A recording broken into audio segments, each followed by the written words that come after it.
ये चुनाव एक लोकतंत्र का उत्सव होता है, लोकतंत्र का एक पर्व होता है। और लोकतंत्र के इस पर्व में लोक शिक्षा होनी चाहिए। राजनीतिक दलों ने आकर के अपनी बात बतानी चाहिए। 5 साल तक दिल्ली में सरकार रही, उसने अपना हिसाब किताब देना चाहिए। 5 साल में दिल्ली में बैठी हुई सरकार ने क्या किया, देश की जनता ने क्या पाया, क्या मामला घाटे में रहा कि मामला कुछ अच्छा चला, इसकी व्यापक बहस होनी चाहिए। मित्रों, चुनाव की चर्चा चल रही है, लेकिन देश का दुर्भाग्य देखिए कि सत्ता में बैठी हुई पार्टी 5 साल अपने काम का हिसाब देने को तैयार नहीं। देश की भलाई के लिए उन्होंने क्या कदम उठाए, उसकी बात करने को तैयार नहीं। और फिर वही पुरानी आदतें, वोट बैंक की राजनीति करना, इधर का उधर का तिकड़म बिठाना और देश के जनता को गुमराह करके वोट बटोरने का खेल चल रहा है। मैं पुणे की धरती पर विशेष अपेक्षा के साथ आया हूं। ये बुद्धिजीवियों का शहर है, ये हिंदुस्तान को ज्ञान की दिशा में ले जाने का सामर्थ्य रखने वाला शहर है। मैं पुणे वासियों से प्रार्थना करने आया हूं कि पुणे वासी देश के अंदर एक आवाज पहुंचाए।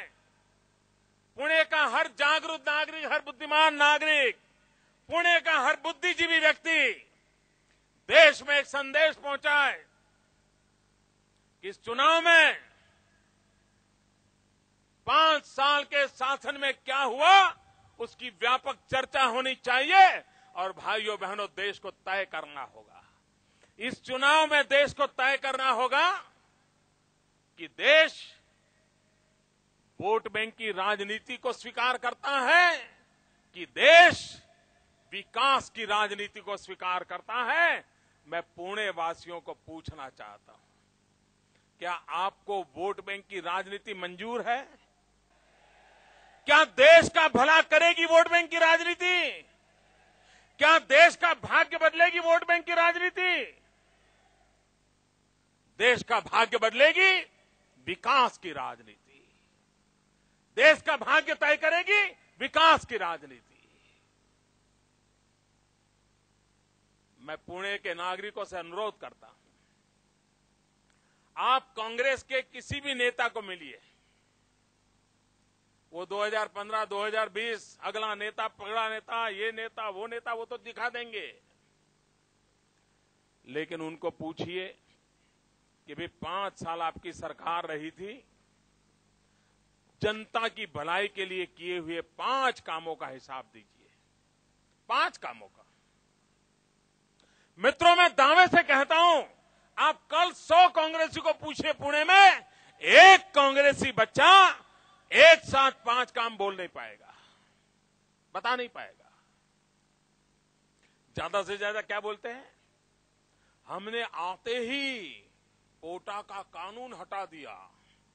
कांग्रेस वाले ऐसा बोलते हैं, हमने दिल्ली में सरकार में आते ही कोटा का कानून हटा दिया।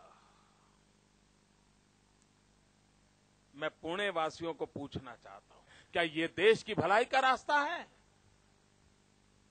भाइयों बहनों, कांग्रेस को पूछना पड़ेगा। ये आम आदमी के नाम वोट लेके गए थे, उनके आम आदमी की परिभाषा क्या है, वो तो कभी करते नहीं। लेकिन जिस प्रकार से महंगाई बढ़ी है, गरीब के घर में शाम को चूल्हा नहीं जलता है, ये हालत किसने पैदा की? डॉक्टर मनमोहन सिंह जी, आप कांग्रेस पार्टी के प्रधानमंत्री के उम्मीदवार हैं। डॉक्टर मनमोहन सिंह जी, आप 5 साल से देश के प्रधानमंत्री के रूप में शासन का नेतृत्व कर रहे हैं। आप अर्थशास्त्री हैं, विद्वान लोगों में आपकी गिनती होती है। मैं प्रधानमंत्री जी से पूछना चाहता हूं, अटल बिहारी वाजपेयी महंगाई जहां पर छोड़ के गए थे, क्या आपने कम से कम महंगाई को वहां तक रोकने का भी प्रयास किया है क्या? और प्रयास किया तो आपको सफलता क्यों नहीं मिली?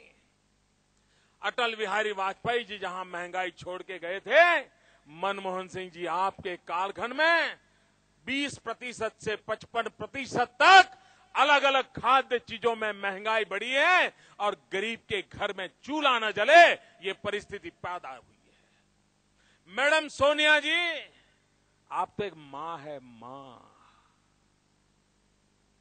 गरीब के घर में चूल्हा न जले, बच्चा रात को रोता हुआ सो जाए, आप एक मां है, मां।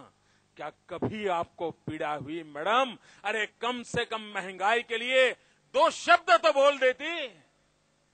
जब आप राज्यों के चुनाव हार गई,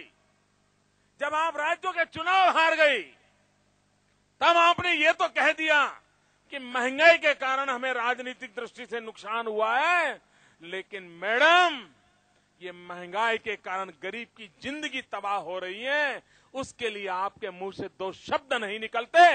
इससे बड़ा देश का दुर्भाग्य क्या हो सकता है? भाइयों बहनों, ये महंगाई, और आप हिंदुस्तान की राज्य व्यवस्था देख लीजिए। मेरे पूना के पंडितों को मैं आग्रह करता हूं, मैं पॉलिटिकल पंडितों को आग्रह करता हूं, मैं पत्रकार मित्रों को आग्रह करता हूं, मित्रों, हिंदुस्तान के अंदर जब जब गैर कांग्रेसी सरकारें आई है, तब महंगाई को रोकने में सफलता मिली है।